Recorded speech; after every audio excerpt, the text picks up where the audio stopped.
जय जय गुरुदेव दत्त.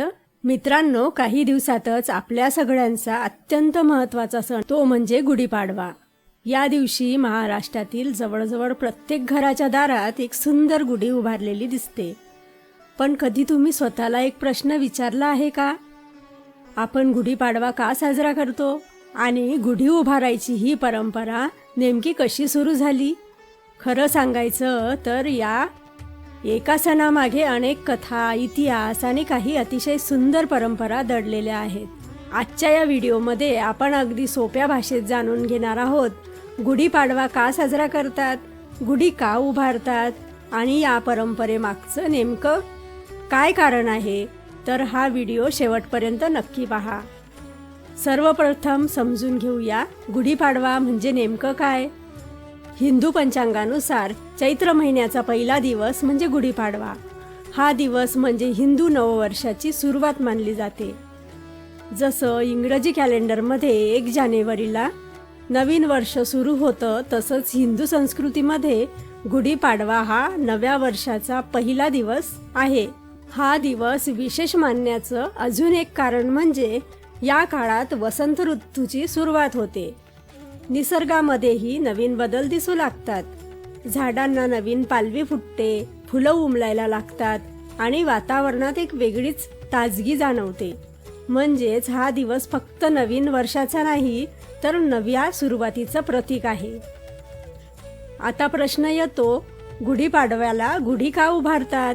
गुढी म्हणजे साध्या भाषेत सांगायचं तर विजयाचा ध्वज. आपल्या संस्कृतीत ध्वज उभारणे म्हणजे आनंद, विजय आणि शुभ सुरुवात याचं प्रतीक मानलं जातं. गुढी उभारणं म्हणजे घरात सुख समृद्धी आणि विजय येवो अशी प्रार्थना. पण गुढीपाडव्यामागे एक सुंदर कथा सांगितली जाते. ती कथा आहे भगवान रामांची. रामायणानुसार भगवान रामांनी रावणाचा पराभव करून 14 वर्षांचा वनवास पूर्ण केल्यानंतर जेव्हा ते अयोध्येला परत आले, तेव्हा अयोध्येतील लोक आनंदाने भरून गेले. लोकांनी आपल्या घरावर विजयाचे ध्वज उभारले.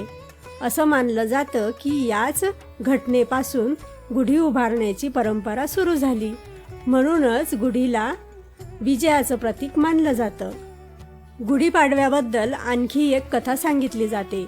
काही पुराणांनुसार या दिवशी ब्रह्मदेवांनी सृष्टीची निर्मिती केली, म्हणजेच विश्वाची सुरुवातच या दिवशी झाली. म्हणून हा दिवस सृष्टीचा पहिला दिवस म्हणून मानला जातो. इतिहासामध्येही गुढीपाडव्याचा उल्लेख आढळतो. काही इतिहासकारांच्या मते राजा शालिवाहनने शत्रूंवर विजय मिळवल्यानंतर विजयाचे ध्वज उभारले. याच विजयाच्या स्मरणार्थ गुढी उभारण्याची परंपरा सुरू झाली. म्हणून गुढीला विजयध्वज असंही म्हणतात. आता एक मनोरंजक प्रश्न, गुढीमध्ये वापरल्या जाणाऱ्या वस्तूंचा अर्थ काय असतो? गुढीमध्ये साधारणपणे एक काठी, त्यावर रेशमी कापड, कडुलिंबाची पाने, साखरेच्या गाठी आणि वर तांब्याचा किंवा चांदीचा लोटा असतो. पण या सगळ्या वस्तू फक्त सजावटीसाठी नसतात, त्यामागेही अर्थ असतो.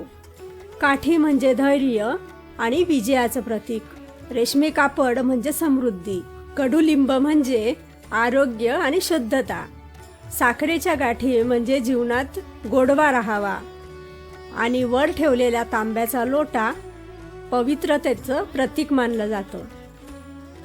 म्हणजे गुढीमध्ये आरोग्य, आनंद, समृद्धी आणि विजय या सगळ्याच गोष्टींचा संदेश लपलेला आहे. आता तुम्हाला कदाचित एक प्रश्न पडला असेल, गुढी नेहमी घराच्या बाहेर आणि उंच का उभारली जाते? याचं कारण असं सांगितलं जातं की गुढी हा विजयध्वज आहे आणि विजयध्वज नेहमी उंच उभारला जातो, जेणेकरून तो दुरूनही दिसावा. याचा अर्थ असा की आपल्या घरात आनंद आणि विजय आला आहे. गुढीपाडव्याला आणखी एक खास परंपरा आहे, ती म्हणजे कडुलिंब आणि गुळ खाणे. कडुलिंब कडू असतो आणि गुळ गोड असतो. या मागचा संदेश खूप सुंदर आहे. जीवनामध्ये कधी गोड क्षण येतात तर कधी कडू अनुभवही येतात, पण दोन्ही स्वीकारूनच आपण जीवन जगायला शिकतो. आजच्या काळातही गुढीपाडव्याचा खरा अर्थ खूप महत्त्वाचा आहे. हा सण आपल्याला सांगतो नवीन वर्ष सुरू झालं आहे, म्हणून नवीन संकल्प करा, जुन्या वाईट गोष्टी विसरा आणि नव्या आशेने पुढे चला. मित्रांनो, गुढीपाडवा हा फक्त एक सण नाही, तो आहे नवीन सुरुवातीचा, विजयाचा आणि आशेचा दिवस. म्हणूनच प्रत्येक वर्षी आपण आनंदाने गुढी उभारतो आणि नव्या वर्षाचे स्वागत करतो. जर तुम्हाला आपल्या परंपरेमागचं खरं कारण आणि अर्थ अशा सोप्या भाषेत जाणून घ्यायचा असेल तर सोपी आस्था या चॅनलला आत्ताच सबस्क्राईब करा. आणि हा व्हिडिओ आवडला असेल तर लाईक करा आणि तुमच्या मित्रांसोबत नक्की शेअर करा. जय जय गुरुदेव दत्त.